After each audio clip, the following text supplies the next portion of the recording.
So last year, I got to go on a trip to Japan with Theme Park Review. Theme Park Review means a lot to me. And a lot of you kids probably don't understand, but back in the day, before YouTube was a thing, before you had Coaster Studios, Coaster Kids, Alto Orion, all these other cool channels around, Theme Park Review was pretty much the only group doing stuff other than POVs and off-ride footage. They'd have a lot of fun, and I'd love seeing their updates, and they're my roller coaster childhood. So it was it was very emotionally fulfilling to be able to be a part of that group in Japan. And they are very, very efficient with how they structure their time and what you do, which I was very excited for because I could not have organized a Japan trip on my own like that. Now, as I'm on the plane to go to Japan, I find out that one of my military buddies is actually stationed right around where I'm going to land. So I very quickly arranged my plan so I can get together and eat dinner with him, and I got to do so, which was another thing I was glad for because I had never eaten real Japanese food before, and he could guide me through the process. Which leads me to the first cool Japan fun fact that I didn't know, is in Japan, at least in all the public touristy areas, there are plastic models of all the food you can eat outside most of the restaurants. So you can just look and be like, oh, I like that thing right there. And so we pretty much kept to those restaurants, and I was not as picky. I was not as picky as I thought I would be.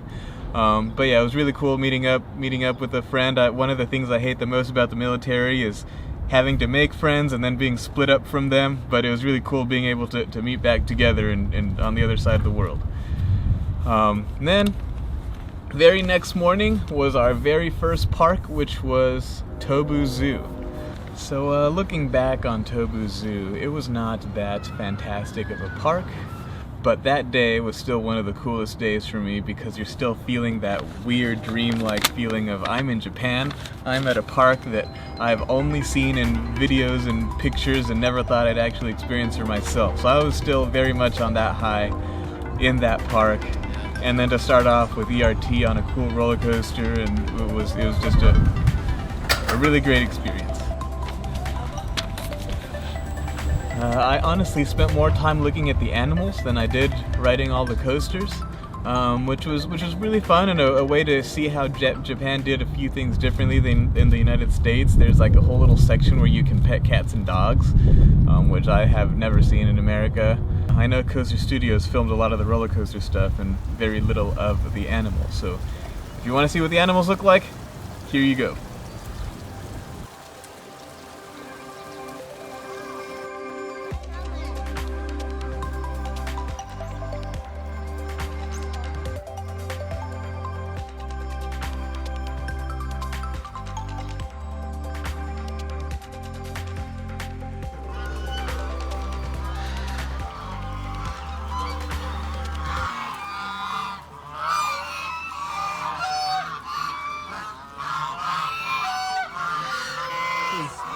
That's a freaking dinosaur right here.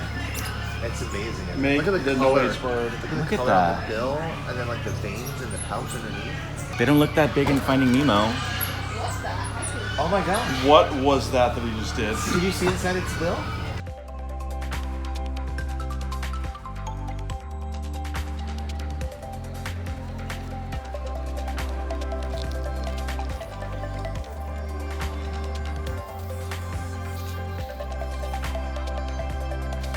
Coming to us.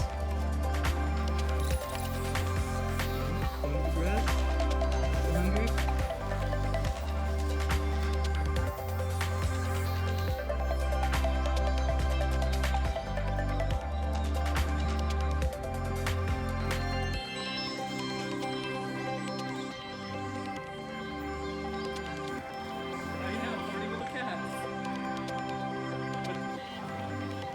Wow, you are adorable.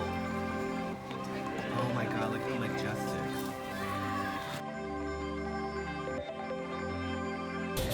And to finish this video off, I will leave you with my favorite picture ever taken of me on a roller coaster on Kawasemi. It was taken by Hano, who was my roommate for the first couple nights of the trip. He is a great guy, equally great photographer. If you haven't heard of him before, go check out his stuff.